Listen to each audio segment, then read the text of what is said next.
Study with Shreya channel पर आप सभी श्रोताओं का बहुत बहुत स्वागत है।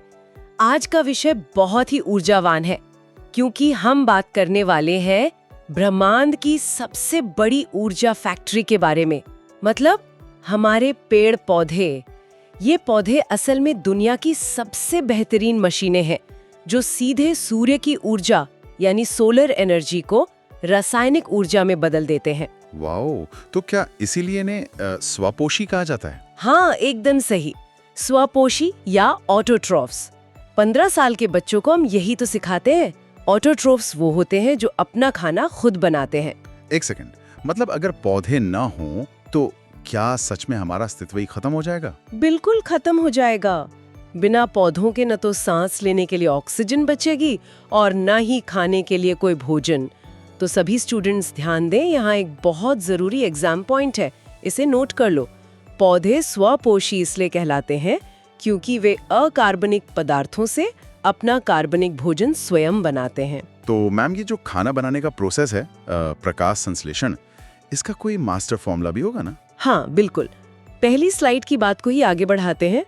ये सिर्फ हवा और धूप का कोई जादू नहीं है, ये एक प्रॉपर भौतिक, रासायनिक या फिजियोकेमिकल प्रक्रिया है। इसमें पानी यानी H2O और कार्बन डाइऑक्साइड यानी CO2 को कच्चे माल के रूप में इस्तेमाल किया जाता है। अच्छा, कच्चे माल की तरह। और फिर आगे क्या होता है? राइट, और फिर धूप की मदद से कार्बोहाइड्रेट जो कि ग्लूकोज है वो बनता है और मुफ्त में ऑक्सीजन बाहर निकलती है। ये फॉर्मूला तो ठीक है, लेकिन मुझे हमेशा एक डाउट रहता है, जो ऑक्सीजन बाहर आती है वो CO2 से निकलती है या पानी वाले H2O से? अरे वाह, ये बहुत ही स्मार्ट सवाल है। और मजे की बात बताऊं, ये सीधा सीधा एक एग्जाम पॉइंट भी है, इसे एकदम रट लो। निकलने वाली ऑक्सीजन हमेशा पानी यानी H2O के टूटने से आती है, CO2 से बिल्कुल नहीं। और हाँ, ग्लूकोज का सूत्र C6H12O6 भी याद रखना है। पर ये सब हमें पता कैसे चला? क्या किसी ने कोई एक्सपेरिमेंट किया था? हाँ, इतिहास के पन्नों में चलें तो 1770 के दशक का एक बहुत फेमस बेल जार प्रयोग है। जोसेफ प्रीस्ले ने इसे किया था। उन्होंने शीशे के एक बंद जार में एक जलती हुई मोमबत्ती और एक चूहे को रखा, तो सोचो क्या हुआ होगा? जाहिर है अंदर की ऑक्सीजन खत्म हो गई होगी, तो चूहे का दम घुट गया होगा और मोमबत्ती बुझ गई होगी। एकदम सही। लेकिन फिर उन्होंने उसी बंद जार में एक पुदीने का मतलब मिंट का पौधा रख दिया, और हैरानी की बात ये थी कि मोमबत्ती भी जलती रही और चूहा भी बच गया। क्या बात कर रहे हो? मतलब चूहे ने जो हवा खराब की, पुदीने ने उसे वापस साफ कर दिया? बिल्कुल। निष्कर्ष यही निकला कि पौधे हवा को शुद्ध करते हैं या उसे रिस्टोर करते हैं। और स्टूडेंट्स, यहाँ आपका एग्जाम पॉइंट आता है। जोसेफ प्रीस्ले ने ही 1774 में ऑक्सीजन की खोज की थी। इसे परीक्षा के लिए रट लेना। वाह, क्या कोई और भी ऐसा ऐतिहासिक प्रयोग है जो एग्जाम में आ सकता है? हाँ, एक और बहुत दिलचस्प कहानी है T.W. एंगलमैन की। उन्होंने एक प्रिज्म का उपयोग किया और प्रकाश को अलग अलग रंगों में यानी स्पेक्ट्रम में बांट दिया। अच्छा, जैसे बारिश के बाद इंद्रधनुष बनता है। राइट। फिर उन्होंने इस रंगीन प्रकाश को क्लेडोफोरा नाम के एक हरे शैवाल पर डाला और इसके बाद उन्होंने पानी में कुछ एरोबिक बैक्टीरिया छोड़ दिए। पता है वो बैक्टीरिया सबसे ज्यादा कहाँ जमा हुए? लाल और नीले प्रकाश वाले हिस्से में। एक सेकंड, बैक्टीरिया सिर्फ लाल और नीले रंग पर ही क्यों गए? क्या उन्हें वो रंग पसंद है? हाँ, नहीं, उन्हें रंगों से कोई प्यार नहीं था। असल में ये एक्शन स्पेक्ट्रम का पहला प्रमाण था। बैक्टीरिया वहां इसलिए गए क्योंकि लाल और नीले हिस्से में शैवाल सबसे ज्यादा प्रकाश संश्लेषण कर रहा था और ऑक्सीजन बना रहा था। ओह, तो वो ऑक्सीजन के लालच में वहां गए थे। बिल्कुल। तो एग्जाम पॉइंट ये है कि क्लोरोफिल A और B लाल और नीले प्रकाश को सबसे अधिक अवशोषित करते हैं। तो मतलब नीली और लाल रोशनी सबसे जरूरी है।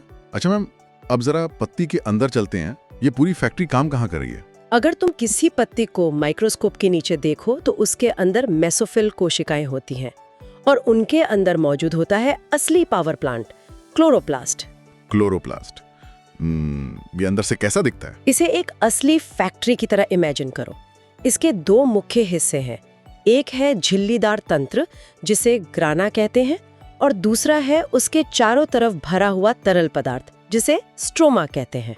तो क्या ये दोनों हिस्से अलग अलग शिफ्ट में काम करते हैं? ये एनालॉजी बहुत शानदार है। हाँ, बिल्कुल ऐसा ही होता है। और यही हमारा एग्जाम पॉइंट भी है।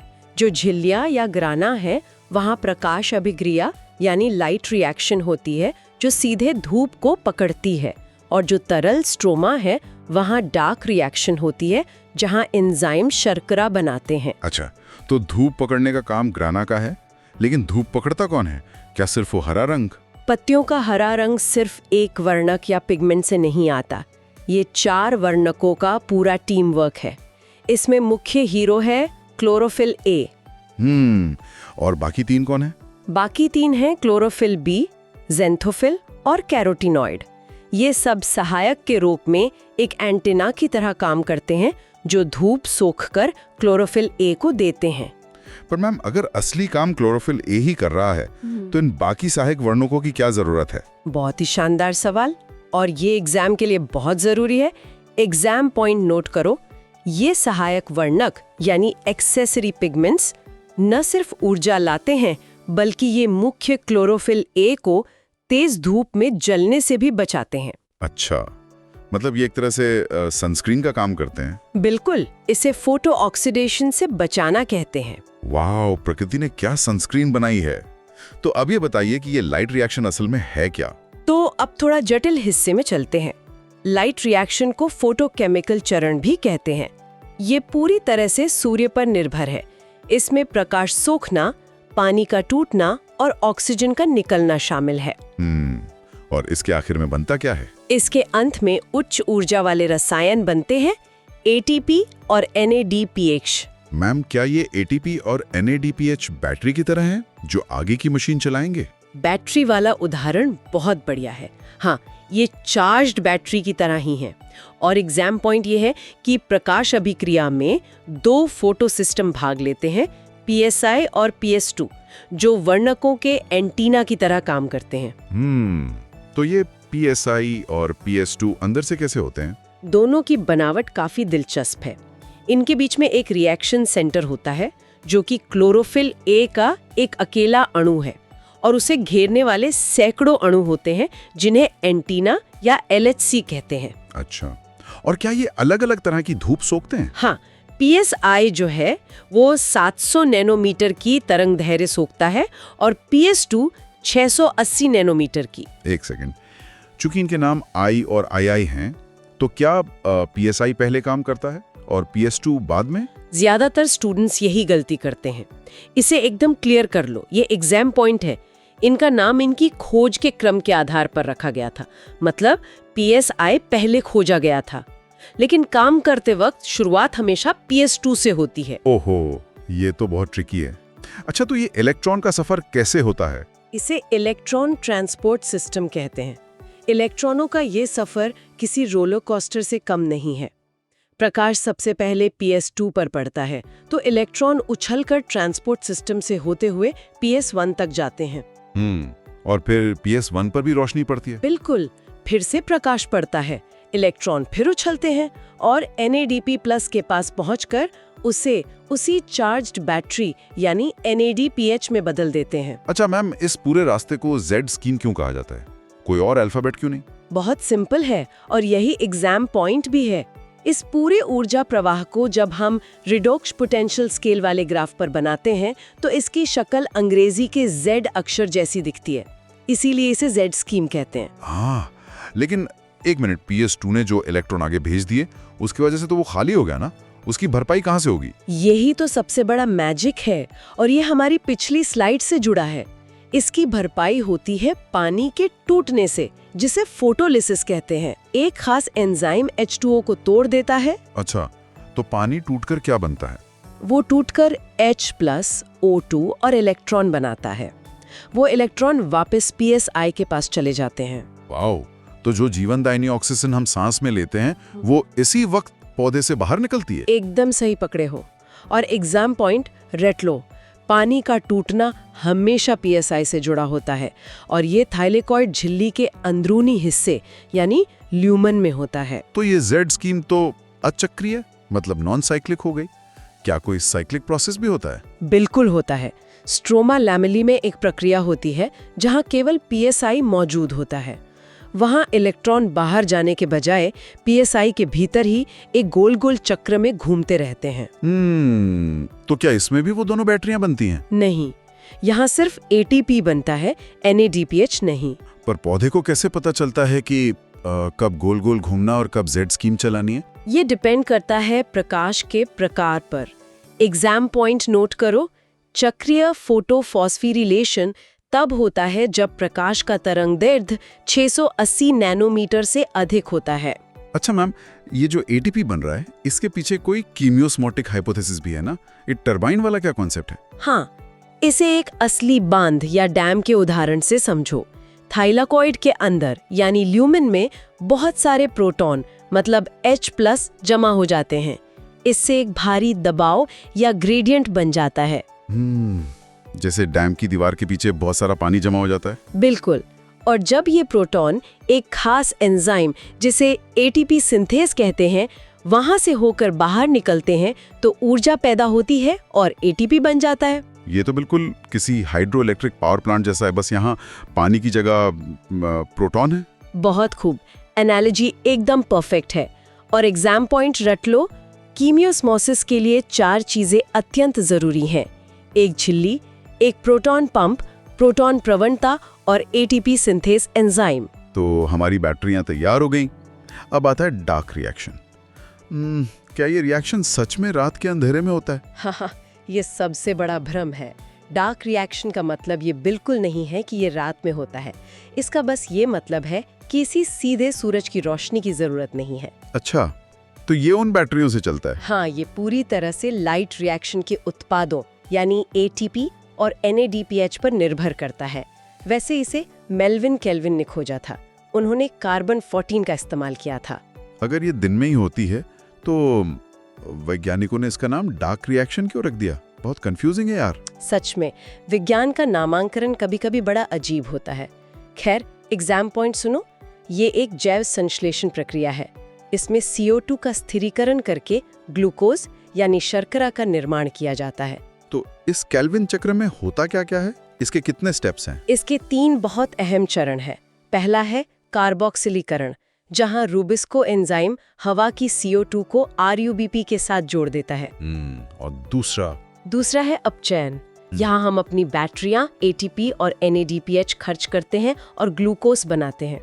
और तीसरा है पुनरुद्भवन, जहाँ चक्र को चालू रखने के लिए RUBP वापस बनाया जाता है। एक हिसाब किताब का सवाल है, एक पूरा ग्लूकोज का अणु बनाने के लिए ये चक्र कितनी बार घूमेगा और कुल कितना खर्च आएगा? इसे 6 बार घूमना पड़ता है। और ये रहा तुम्हारा बहुत ही महत्वपूर्ण एग्जाम पॉइंट। एक ग्लूकोज अणु बनाने के लिए कुल 18 ATP और 12 NADPH की आवश्यकता होती है। इसे अच्छे से याद कर लेना। वाह, काफी महंगा प्रोसेस है। अब नोट्स में कुछ सुपर प्लांट्स का जिक्र है, जैसे C4 पादप। ये क्या होते हैं? हाँ, अब हम मक्का और ज्वार जैसे सुपर प्लांट्स की बात करेंगे। ये पौधे सूखे और बेहद गर्म इलाकों में मजे से पनपते हैं। अच्छा, इनमें ऐसा क्या खास है? इनकी बनावट बहुत खास होती है, जिसे क्रेन्स एनाटॉमी कहते हैं। इसमें कोशिकाएं एक माला या वृत्त की तरह होती हैं और गैसों के लिए पूरी तरह से अपारगम्य होती है। मतलब गैसें आर पार नहीं जा सकती। मतलब इन पौधों ने गर्मी से बचने के लिए अपने अंदर कोई खास शील्ड या कवच बना लिया है? बिल्कुल सही कहा, ये एक सुरक्षा कवच ही है।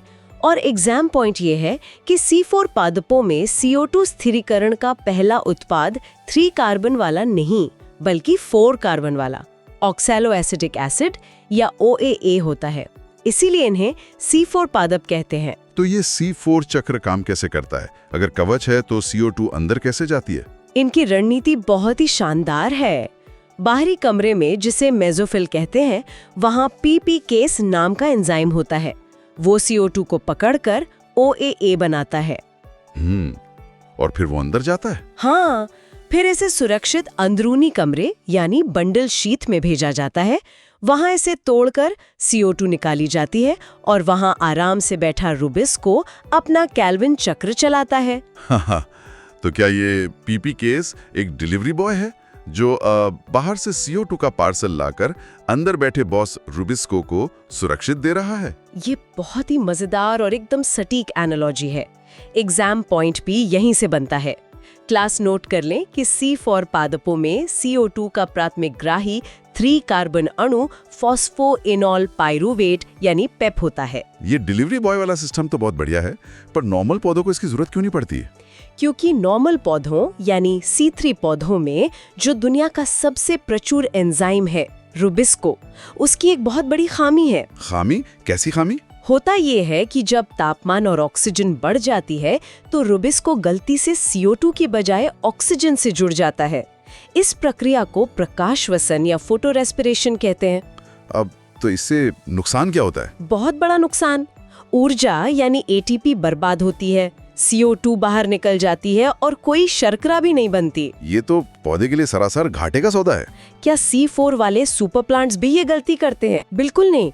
यही तो उनकी सुपर पावर है। मुस्कुराते हुए जवाब दूं तो वो बहुत स्मार्ट हैं। एग्जाम पॉइंट के लिए रट लो, C4 पौधों में प्रकाश श्वसन बिल्कुल शून्य होता है, इसीलिए उनकी उत्पादकता C3 से बहुत बेहतर होती है। वाओ, C4 सच में कमाल है। अच्छा मैम, अब एक प्रैक्टिकल सवाल, खेतों या जंगलों में क्या हमेशा पौधे फुल स्पीड में काम करते हैं? नहीं, इसके लिए हमें 1905 में दिया गया ब्लैकमैन का लॉ ऑफ लिमिटिंग फैक्टर्स समझना होगा। ये नियम कहता है कि अगर कोई प्रक्रिया कई चीजों पर निर्भर है तो उसकी स्पीड उस चीज से तय होगी जो सबसे न्यूनतम मात्रा में है। जैसे अगर पानी और CO2 भरपूर हो लेकिन रोशनी कम हो तो काम धीमा हो जाएगा। एकदम सही। तो असली दुनिया के जंगलों या खेतों में सबसे बड़ी रुकावट या लिमिटिंग फैक्टर आमतौर पर कौन सी चीज बनती है?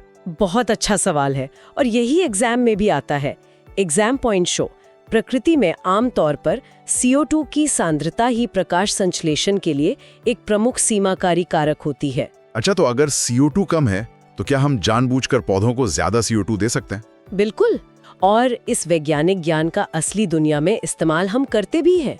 टमाटर और शिमला मिर्च जैसे C3 पौधों को ग्रीन हाउस में उगाया जाता है। वहाँ क्या होता है? ग्रीन हाउस में जानबूझकर CO2 का स्तर बढ़ा दिया जाता है ताकि बम्पर पैदावार हो सके। क्या बात है, मतलब हम पौधों को एक्स्ट्रा CO2 खिलाकर उनसे ज्यादा काम करवा सकते हैं। हाँ, और इसके पीछे का विज्ञान भी समझ लो। एग्जाम पॉइंट C4 पौधे 360 माइक्रोलीटर प्रति लीटर CO2 पर संतृप्त या सैचुरेट हो जाते हैं, जबकि C3 पौधे 450 के बाद संतृप्त होते हैं।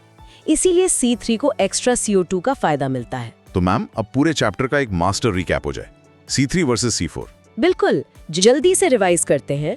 प्राथमिक CO2 ग्राही C3 में RUBP होता है और C4 में PEP होता है। राइट, और प्राथमिक उत्पाद? C3 में 3 कार्बन वाला PGA और C4 में 4 कार्बन वाला OA होता है।